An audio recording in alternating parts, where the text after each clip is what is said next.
Palestra de Joel Goldsmith, Problemas não são problemas, parte 2, traduzida por Rosilda Rocha em 4 de dezembro de 2020. Bom dia!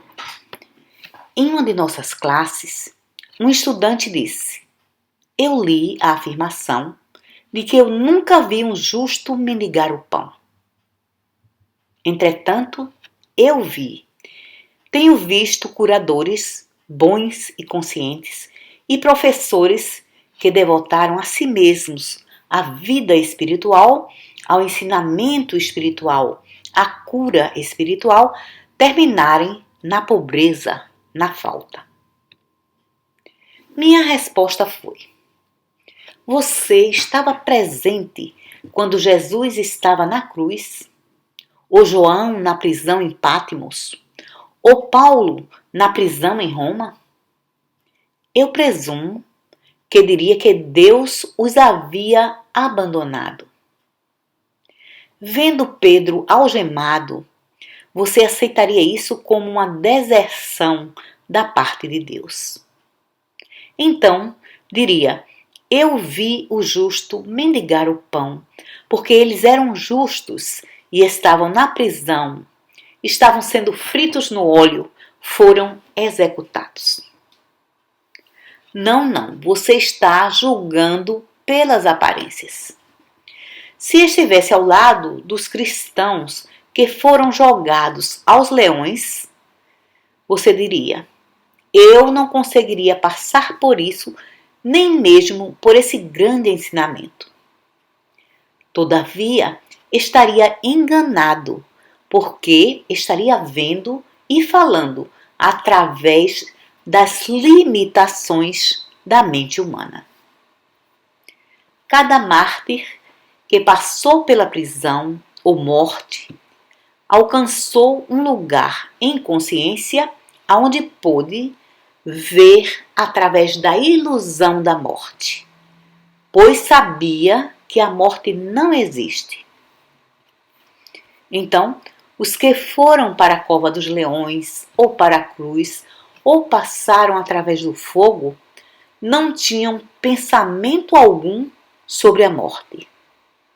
Eles já haviam alcançado a realização da mensagem cristã, a imortalidade da vida. Para que eles passaram por essas torturas? Para ensinar a imortalidade. Por que o Mestre foi crucificado ou permitiu a si mesmo ser crucificado?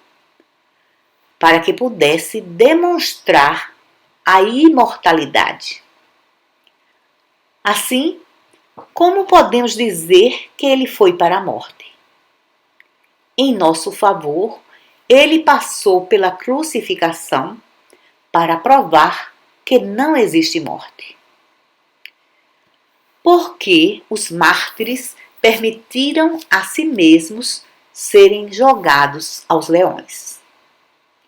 Não para serem mortos, porém para provar que não existe morte.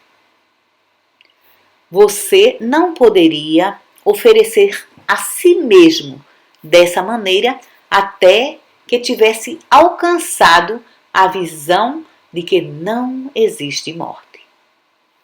E quando alcançar a visão de que não existe morte, então compreenderá que as prisões, o óleo, as crucificações não são terrores, são oportunidades para provar a insignificância daquilo que o mundo chama de morte e destruição.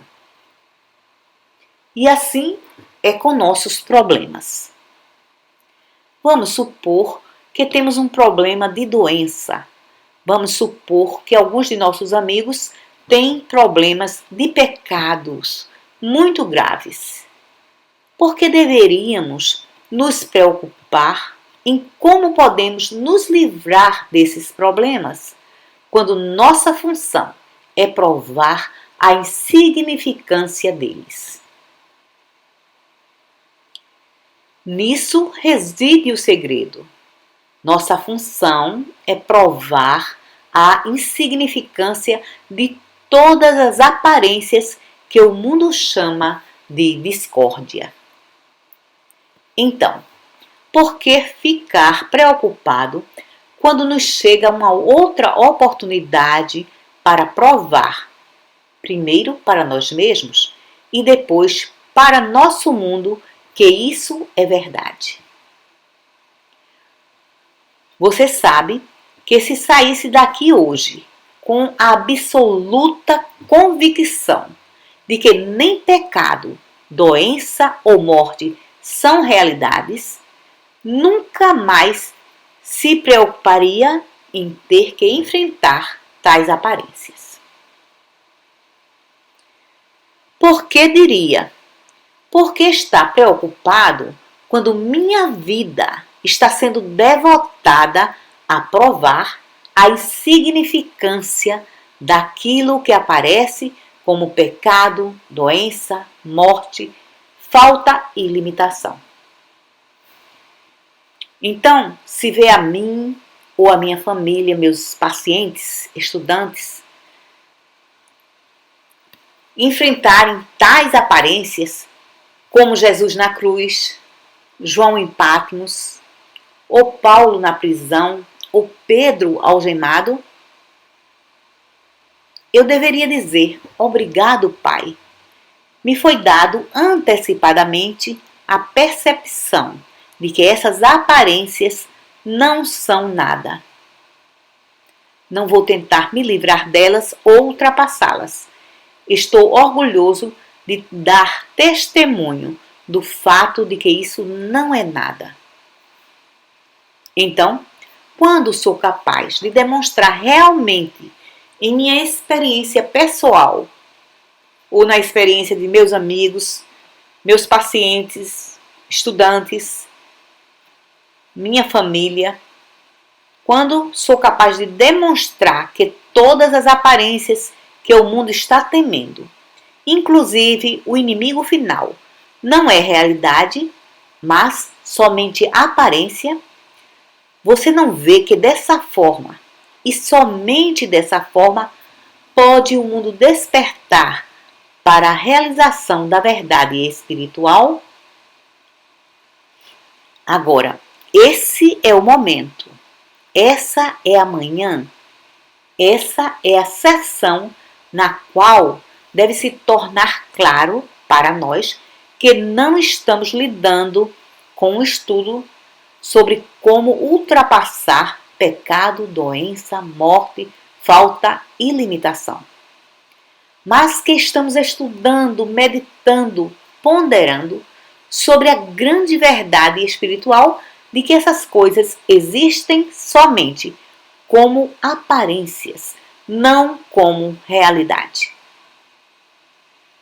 Então, quando surgem, devemos vê-las apenas como uma outra oportunidade, não como um outro problema. Nenhum dos mártires do passado pensou que morrer por seus ensinamentos fosse um problema. Pensaram sobre isso como uma oportunidade de mostrar ao mundo que não existe morte. Você pensa que vai me matar.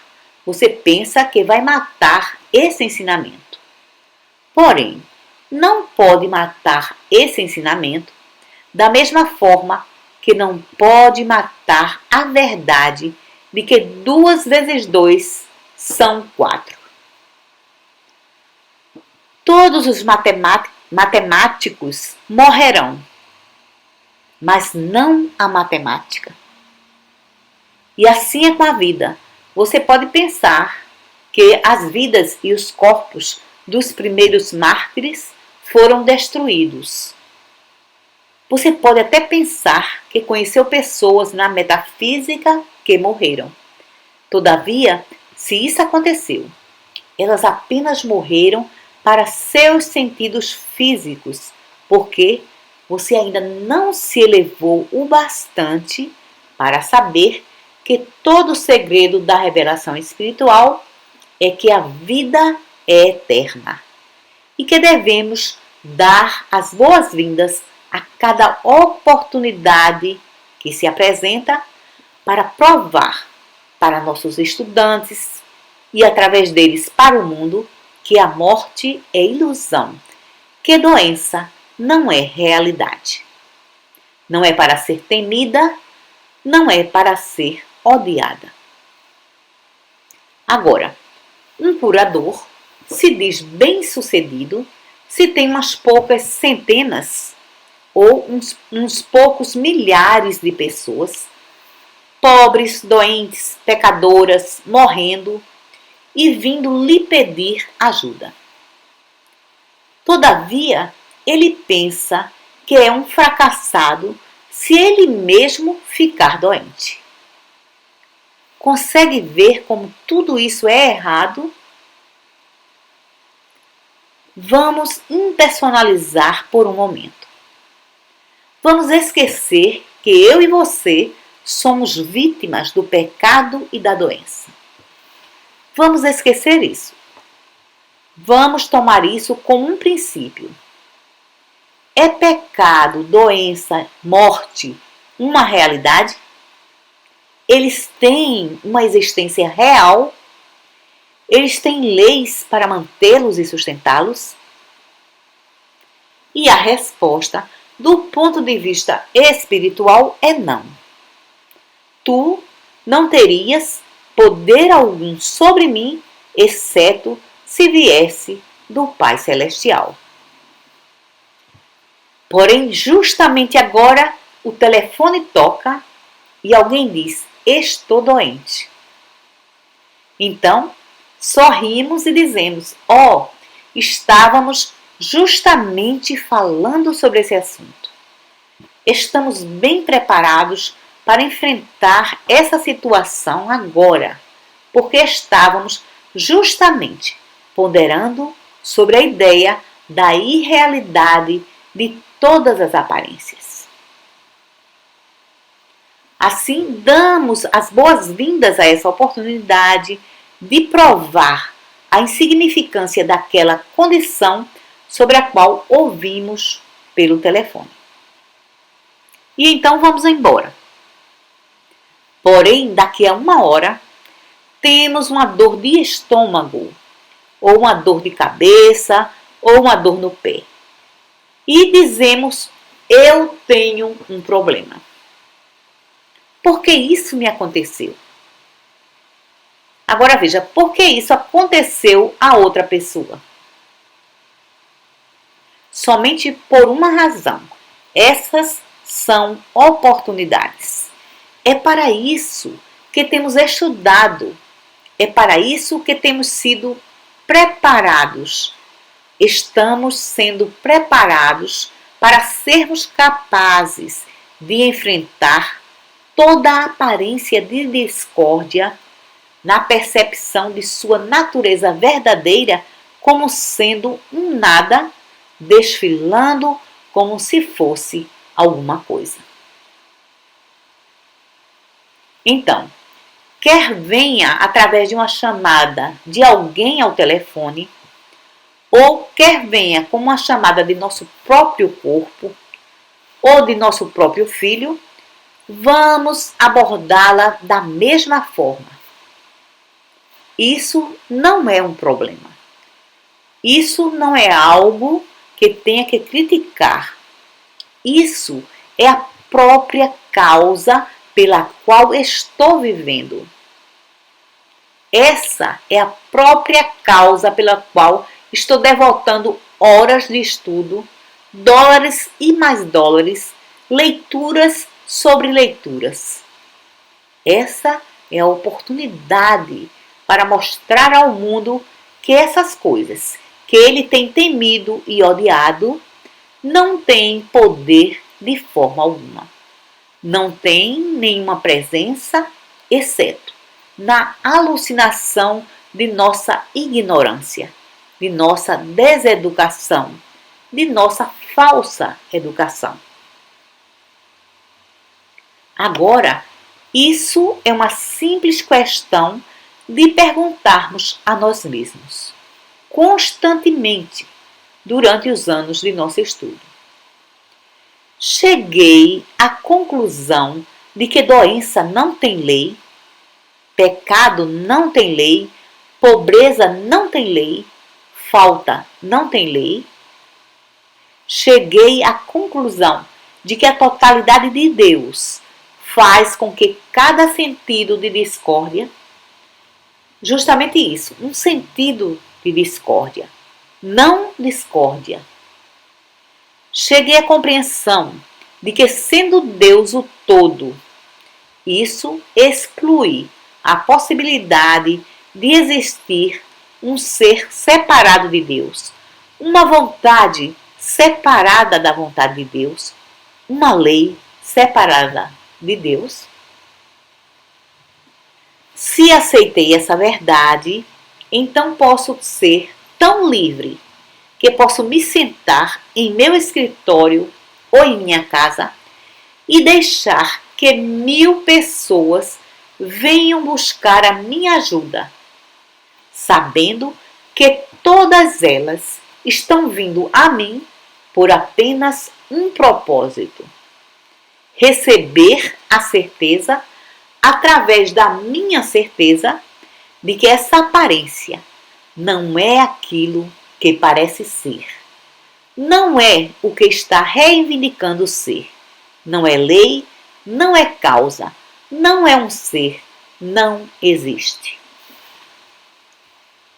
Então, se nós mesmos formos confrontados com esses problemas, com essas tentações, quer sejam na forma de pecado, doença ou o inimigo final, ele mesmo, podemos também nos sentar, avaliar a situação e dizer: bem, venho estudando, orando, meditando, tudo isso com um propósito: chegar à realização de que as aparências não são destrutivas, que as aparências não são poder, que não existe coisa alguma, quer seja Pilatos ou leão com seus caninos terríveis, ou infecção ou contágio, quer seja depressão econômica ou crescimento econômico, que tenha poder sobre mim. Tenho treinado a mim mesmo por anos para enfrentar tais situações com a compreensão de que devo agradecer e dizer: muito obrigado, Pai. Deus é e nada mais é. E assim, através dessas aparências, você tem o mesmo sentido, o sentido idêntico ao que os mártires tiveram quando enfrentaram os leões, ou o óleo fervente, ou a crucificação, ou a prisão, ou o flagelo. O que são essas coisas? São sombras do pensamento mortal. Elas não são realidade, são imagens de crenças humanas. Não são pessoa, lugar, condição ou coisa. Você deve ter a certeza disso. Ninguém jamais cometeu suicídio sem que tenha havido uma distorção tão grande de seu sentido do mundo que tenha perdido o equilíbrio mental, perdido a capacidade de julgar entre aquilo que é real e aquilo que não é. Ninguém, no sentido correto, completo da vida, jamais poderia cometer suicídio. Isso não pode ser feito. Houve uma distorção mental. Bem, essa é a mesma distorção mental que teríamos se, ao enfrentarmos essas aparências de pecado, doença, morte, falta ou limitação, as temêssemos acreditando ignorantemente que as mesmas tinham poder. acreditando ignorantemente que eram a causa destrutiva de alguma coisa. E assim é que somente aqueles que alcançaram a visão espiritual de que não existe poder no mal, como o Mestre, Paulo, João e Pedro, somente esses puderam enfrentar as discórdias da vida humana com um sorriso na face e dizer: vou lhe mostrar que você pode ter tido a intenção de fazer o mal, porém Deus o permitiu para o bem. Não existe tal coisa como realidade nas discórdias da experiência humana. E quando não mais as tememos ou odiamos, porém começamos a compreendê-las, então nós também estaremos desejando sofrer o destino dos mártires, somente por um propósito: provar ao mundo que não existe morte. Provar ao mundo que nem a doença, nem ato algum tem o poder de terminar a consciência individual, a vida, o ser. Em nosso trabalho, vamos abordar a questão dos problemas a partir dessa luz mais elevada. Vamos primeiro que tudo, compreender que temos devotado anos, muitos anos, ao estudo das coisas espirituais. E com que propósito? Com o propósito de ultimamente alcançar a realização de que essas coisas que o mundo teme e odeia não são poderes. Agora, se lembrem de que esse é o objetivo de nosso estudo. Se lembrem de que é a isso que estamos nos devotando. Se lembrem de que não estamos seguindo religião. Estamos seguindo um princípio da vida, um princípio pelo qual vivermos. Você acredita, por um momento, que vai encontrar felicidade, ou sucesso, ou alegria, sem haver acordado para a realização de que Deus é o único poder? Você pensa por um momento que vai lhe ser dada uma nova forma, uma forma melhor de curar, ou reformar, ou se tornar próspero? Não. Formas vêm e vão. Mas desde que exista uma crença em dois poderes nesse mundo, você nunca saberá o que é encontrar a sua paz eterna. Desde que mantenha um traço da crença de que alguma coisa pode destruir sua vida, hoje ou daqui a 20 anos, ou a vida de seus filhos, ou a vida de seus pacientes ou estudantes, desde que mantenha essa crença, você nunca terá descanso. É somente quando chega a última e final realização, através da revelação de que Deus é o único poder e ao lado dele não existe nenhum outro poder, somente então seus ombros relaxam, você descansa nessa paz espiritual e diz: agora estou em casa em ti.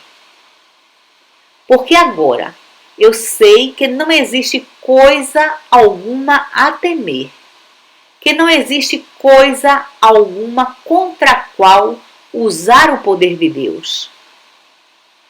Não há necessidade de usar o poder de Deus sobre outros poderes, porque não existem outros poderes.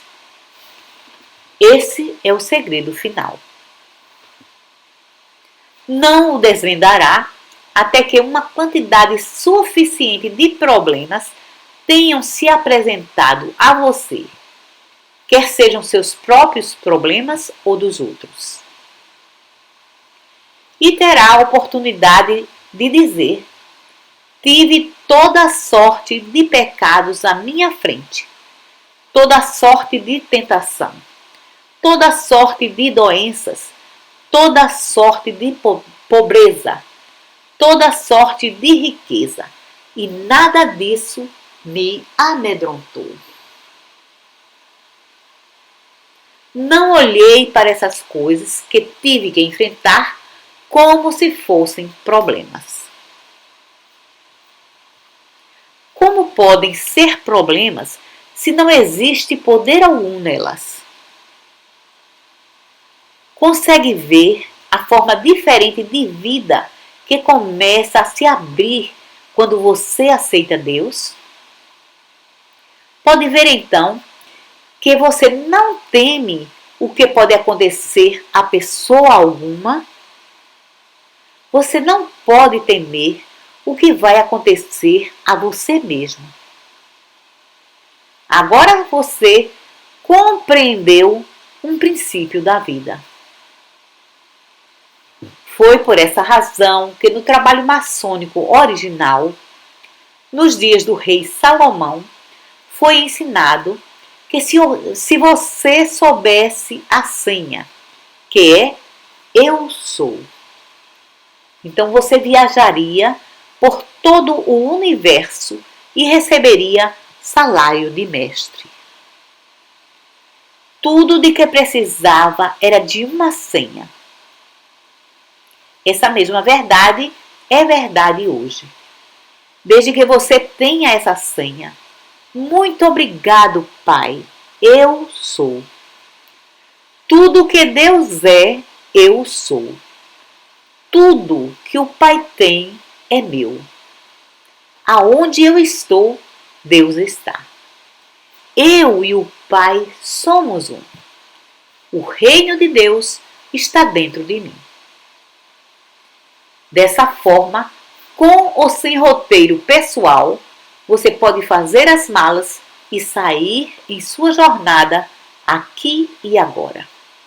Sempre se encontrando na presença de Deus. E a presença de Deus se manifestará tangivelmente como alguém para lhe trazer comida no deserto, segurança, proteção, companhia, paz.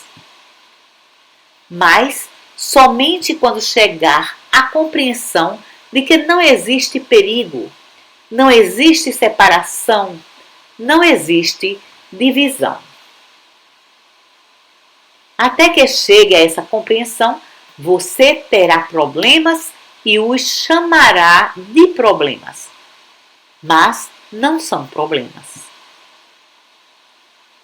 Sim, eu admito que se existe um homem ou uma mulher nas ruas de Honolulu ou em qualquer outra cidade, se existe essa pessoa hoje sem dinheiro no bolso, sem saber de onde a próxima refeição virá, para seu sentido pessoal, ela tem um problema. Porém, somente para o seu próprio sentido pessoal. Desde que não existe separação de Deus, desde que eu e o Pai somos um, que diferença isso faz na vida de qualquer pessoa quando, inevitavelmente, Deus deve aparecer como pessoas, lugares, coisas, circunstâncias e condições e sempre na hora certa? Que diferença pode fazer para um indivíduo quais são as aparências externas? Se ele tiver a convicção de que Deus constitui o seu ser, estaria melhor do que se soubesse que seu pai era Rockefeller. Muito melhor. O ponto que queremos mostrar é esse. Problemas não são problemas, exceto para a pessoa que não conhece o princípio da vida. A pessoa que não sabe que existe um princípio da vida, ou não sabe o que esse princípio da vida é, sempre não olhar para o problema como problema.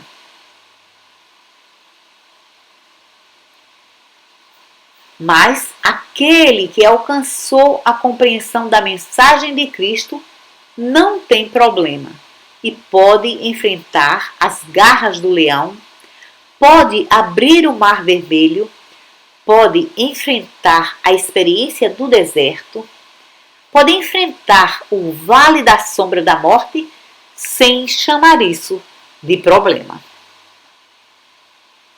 Por quê? Porque tu estás ali. Essa é a resposta. E essa é uma afirmação que remove todo problema como problema. Tu estás ali. Agora, que diferença faz aonde eu estou? O porquê? Que diferença faz o que a situação pareça ser para o sentido humano limitado, finito, se tu estás ali? Bem, você sabe, se estivéssemos andando pela cidade, conscientes da presença de Deus, poderia até cair uma bomba, mas não nos atingiria. Você duvida por um simples segundo? Se duvida, é porque ainda não alcançou a realização de um único poder.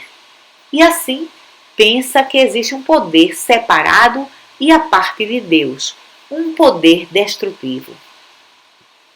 E então, naturalmente, a bomba tomaria um aspecto diferente. E da mesma forma é com infecção, contágio, desemprego. Se tivesse a mesma realização do princípio do Cristo, essa mesma realização que os primeiros mártires tiveram, você também iria para a morte cantando, porque não estaria indo para a morte, estaria provando para as pessoas que não existe morte, que a vida é eterna e imortal. E com essa compreensão, você não apenas levantaria do túmulo, mas sempre haveria ao seu redor aquelas pessoas com visão suficiente para testemunhar o fato de que você havia levantado do túmulo. Muito obrigado.